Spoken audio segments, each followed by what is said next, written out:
नमस्कार दर्शकों, आप देख रहे हैं G18 न्यूज। आज 13 नवंबर 2025 गुरुवार का दिन और गुजरात से जुड़ी सबसे ताज़ा, सत्यापित और ब्रेकिंग खबरों का पूरा पैकेज लेकर हम आपके सामने हैं।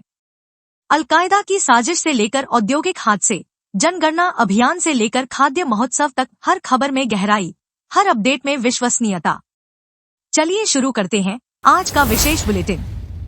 राष्ट्रीय जांच एजेंसी NIA ने गुजरात से जुड़ी अलकायदा की आतंकी साजिश के मामले में 5 राज्यों पश्चिम बंगाल, त्रिपुरा, मेघालय, हरियाणा और गुजरात में 10 स्थानों पर छापेमारी की। यह कार्रवाई अवैध बांग्लादेशी घुसपैठियों के नेटवर्क को निशाना बनाकर की गई। एजेंसी ने संदिग्धों के ठिकानों से कई डिजिटल डिवाइस, दस्तावेज और अन्य सामग्री जब्त की, जिन्हें फोरेंसिक जांच के लिए भेजा गया है। गुजरात में संवेदनशील इलाकों पर विशेष निगरानी बढ़ा दी गई है। मुख्यमंत्री भूपेंद्र पटेल ने कहा कि राज्य में सुरक्षा के पूरे इंतजाम हैं। यह साजिश राष्ट्रीय सुरक्षा के लिए गंभीर खतरा बताई जा रही है। जांच जारी है और जल्द ही और गिरफ्तारियां हो सकती हैं। भरूच जिले के सायखा GIDC में स्थित एक फार्मास्यूटिकल फैक्ट्री में आज भोर समेत बॉयलर फटने से भयानक धमाका हुआ, जिसमें 3 मजदूरों की मौत हो गई और 25 से अधिक घायल हो गए। घटना सुबह करीब 2:30 बजे हुई, जब फैक्ट्री में उत्पादन चल रहा था। धमाके से आग लग गई, जिसे बुझाने में 10 फायर ब्रिगेड वाहनों ने 3 घंटे से अधिक संघर्ष किया। घायलों को भरूच सिविल अस्पताल पहुंचाया गया, जहां 5 की हालत गंभीर है। फैक्ट्री के मालिक पर बिना वैध परमिट चलाने का आरोप लग रहा है। जिला प्रशासन ने जांच के आदेश दिए हैं। मुख्यमंत्री ने मृतकों के परिजनों को 5 लाख की सहायता की घोषणा की।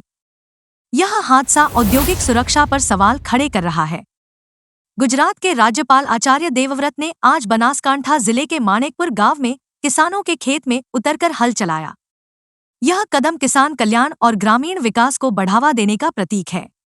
राज्यपाल ने किसानों से बातचीत की और फसल विविधीकरण पर सलाह दी।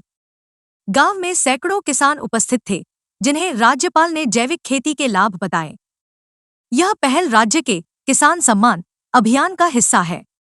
मुख्यमंत्री ने राज्यपाल की पहल की सराहना की। ग्रामीण अर्थव्यवस्था को मजबूत करने के लिए ऐसे कार्यक्रम बढ़ाए जाएंगे। यह घटना सोशल मीडिया पर वायरल हो रही है। अदानी ग्रुप ने गुजरात के खावड़ा में 1126 मेगावाट क्षमता वाला 3530 MWH battery energy storage system BSS स्थापित करने की घोषणा की। यह परियोजना मार्च 2026 तक चालू हो जाएगी और देश का सबसे बड़ा डेडिकेटेड BSS होगा। यह रिन्यूएबल एनर्जी को स्थिर करने में मदद करेगा। ग्रुप ने कहा कि इससे गुजरात की ग्रीन एनर्जी क्षमता दोगुनी होगी। निवेश 5,000 करोड़ रुपए से अधिक का है। केंद्र सरकार ने इसे स्वच्छ ऊर्जा मिशन का हिस्सा बताया। स्थानीय रोजगार सृजन होगा। यह घोषणा स्टॉक मार्केट में सकारात्मक प्रभाव डालेगी।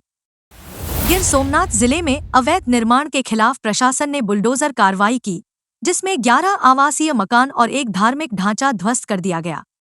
यह अभियान सोमनाथ क्षेत्र में चलाया गया, जहां भूमि अतिक्रमण की शिकायतें थीं।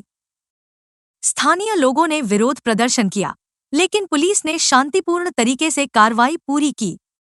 कलेक्टर ने कहा कि यह नियमों का पालन सुनिश्चित करने के लिए जरूरी था। प्रभावित परिवारों को वैकल्पिक व्यवस्था का आश्वासन दिया गया। विपक्ष ने इसे राजनीतिक बताया, लेकिन सरकार ने विकास के नाम पर समर्थन किया। जांच जारी है। तो दर्शकों, यह थी 13 नवंबर 2025 की गुजरात की ताज़ा और सत्यापित खबरें। G18 न्यूज आपकी विश्वसनीयता का प्रतीक है। अपडेट्स के लिए बने रहिए हमारे साथ। कल फिर मिलेंगे नई खबरों के साथ। धन्यवाद। नमस्कार। जय हिंद।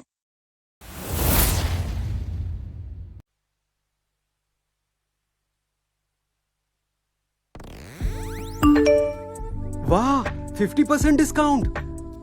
हेलो, मैंने आपकी वेबसाइट देखी है। मुझे स्मार्टफोन में इंटरेस्ट है। सर, हमारी वेबसाइट में इंटरेस्ट दिखाने के लिए धन्यवाद। हमारी कंपनी सीधे मैन्युफैक्चरर से फोन लेती है, इसलिए आपको हमारी वेबसाइट पर सबसे अच्छी कीमत मिलती है। ओह, फिर तो मैं V20 मॉडल का फोन खरीदना चाहूंगा। सर मैं चाहूँगा कि आप इस साल सबसे ज्यादा बिकने वाला फोन S20 FE को देखें। ये बाजार में सबसे अच्छा स्मार्टफोन है। अरे वाह, और ये फोन कितने का है? सर इस स्मार्टफोन का मार्केट प्राइस 1 लाख रुपए से भी ज्यादा है, लेकिन हम इसे सिर्फ 50,000 रुपए में बेच रहे हैं। साथ ही आपको 25,000 रुपए का कैशबैक भी मिलेगा। ठीक है, तो मैं सोच कर बताता हूँ। सर ये ऑफर सिर्फ अगले 50 मिनट के लिए वैलिड है और स्टॉक में कुछ ही फोन बचे हैं। मेरी मानिए तो अभी पेमेंट कीजिए और तुरंत ऑर्डर दे दीजिए। 50,000 रुपए का फोन मेरे बजट के बाहर है, पर इस कैशबैक ऑफर के हिसाब से तो मैं खरीद ही सकता हूँ। ठीक है, तो मैं अभी पेमेंट कर देता हूँ। ये हुई ना बात सर। मैं अभी आपको एक लिंक भेजता हूँ, जितना जल्दी हो सके उस पर पेमेंट कर दीजिए। अभी तक फोन नहीं मिला, जरा कॉल करके देखता हूँ। हाँ, मुझे यकीन नहीं हो रहा, मेरे साथ धोखा हो गया। सतर्क रहें, ऑनलाइन धोखाधड़ी वाले शॉपिंग ऑफर से बचें। क्या करें? हमेशा सुरक्षित वेबसाइट से खरीदारी करें। वेबसाइट चेकआउट ब्राउजर में एक छोटा लॉक आइकन या HTTPS दिखाएं, जो दर्शाता है कि लेन देन सुरक्षित है।